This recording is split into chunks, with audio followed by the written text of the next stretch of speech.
پاکستانی سیاست میں بابا جمہوریت نوابزادہ نصر اللہ خان سے بھی پہلے اگر کسی شخصیت کو ملک کی تمام بڑی سیاسی جماعتوں کو ایک پلیٹ فارم پر ایک فوجی عامر کے خلاف مشترکہ جدوجہد کے لیے اکٹھا کرنے کا اعزاز حاصل ہے تو وہ مادر جمہوریت بیگم نصرت بھٹو تھی۔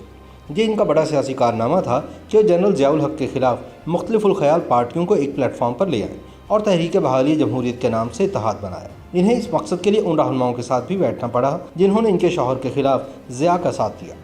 بہادری سے جنرل ضیاء الحق کی آمریت کے خلاف مزاحمت کرنے والی نڈر اور بے باک خاتون بیگم نصرت بھٹو کو سیاست اور عوام سے محبت کا جذبہ اپنے شوہر ذوالفقار علی بھٹو سے وراثت میں ملا، جو عوام سے لافانی رومانس کو اپنی زندگی کا جزو لازم سمجھتے تھے اور کہا کرتے تھے کہ پھولوں بھرے معاشرے کو بنجر بنانا سیاست نہیں، سیاست زندگی کی روح ہے۔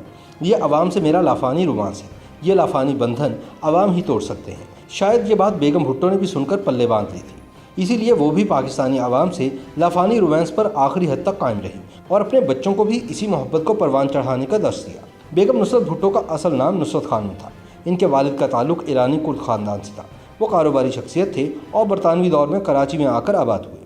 50 کے عشرے کے اوائل میں ایرانی نسل کی خوبصورت خاتون نصرت خانم ذوالفقار علی بھٹو سے ملی تو پہلی ہی نظر میں انہیں پیار ہو گیا۔ دونوں کی شادی ہوئی اور یہ محبت بھٹو کی پھانسی تک اور خود نصرت کے جیتے جی قائم رہی۔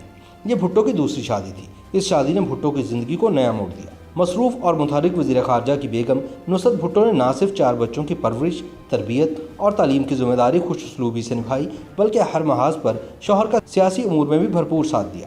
بھٹو نے جب معاہدہ تاشقند کے خلاف احتجاج کرتے ہوئے ایوب کابینہ سے استعفیٰ دیا اور پاکستان پیپلز پارٹی کی بنیاد رکھی تو نصرت بھٹو کی ذمہ داریوں میں مزید اضافہ ہو گیا۔ لیکن نصرت بھٹو کا اصل امتحان تب شروع ہوا جب ضیاء الحق نے شب خون مارا، ان کے شوہر کی منتخب حکومت کا تختہ الٹا اور ملک میں مارشل لا نافذ کر کے ذوالفقار علی بھٹو کو گرفتار کر لیا۔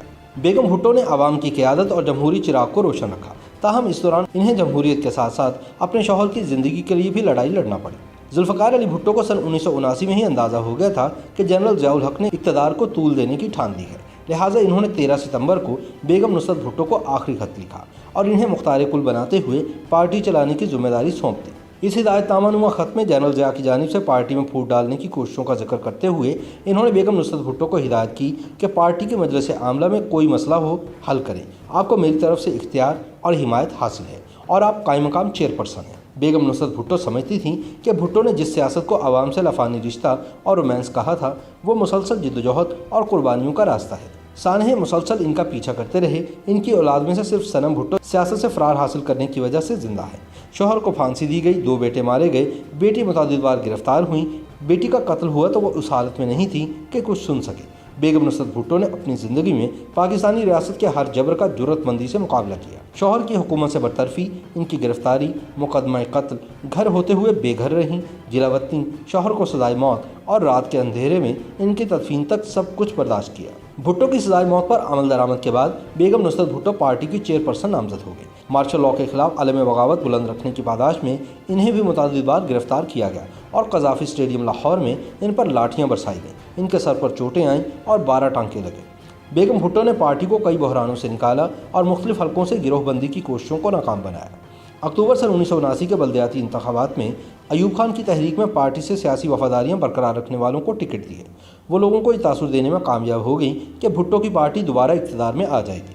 جنرل ضیاء کا خیال تھا کہ بھٹو کے بعد ان کی پارٹی ٹوٹ جائے گی۔ ضیاء نے نہایت ہی پیچیدہ انتخابی قواعد بنائے تاکہ کسی طرح سے پیپلز پارٹی کو آؤٹ کیا جا سکے۔ پیپلز پارٹی نے ان انتخابات میں عوام دوست نام سے امیدوار کھڑے کیے۔ بلدیاتی انتخابات نے حکومت کو سمجھا دیا کہ پیپلز پارٹی عام انتخابات کی صورت میں جیت جائے گی، لہٰذا ضیاء نے غیر معینہ مدت تک عام انتخابات ملتوی کر دیے۔ جنرل ضیاء کو خفیہ رپورٹس ملی تھی کہ صرف بھٹو خواتین ہی عوام کو سڑکوں پر لا سکتی ہیں، لہٰذا انہوں نے گرفتاریوں، سفری پابندیوں اور دیگر بندشوں کے ذریعے ماں بیٹی کو باز رکھنے کی کوشش کی، لیکن بیگم نصرت بھٹو پارٹی کو متحرک رکھنے میں کامیاب رہیں۔ ایک انٹرویو میں بیگم نصرت بھٹو نے بتایا تھا کہ 5.5 سال کے عرصے میں وہ 4 سال جیل یا گھر میں نظر بند رہی۔ مارچ سن 1981 میں انہیں سی کلاس میں اور عام خواتین قیدیوں کی طرح رکھا جاتا تھا۔ گھر میں ان کی نظر بندی بھی قید تنہائی کی طرح تھی۔ ان کا کہنا تھا کہ 70 کلفٹن پر بھی وہ اپنے جیل کے تالے استعمال کرتے تھے اور ہم سے کسی کو ملنے کی اجازت نہیں ہوتی تھی، ٹیلی فون ٹیپ کیے جاتے تھے اور ملنے والوں پر بھی کڑی نظر رکھی جاتی تھی۔ بیگم بھٹو نہایت باہمت خاتون تھیں۔ ان کا اجتماعی جدوجہد پر یقین تھا۔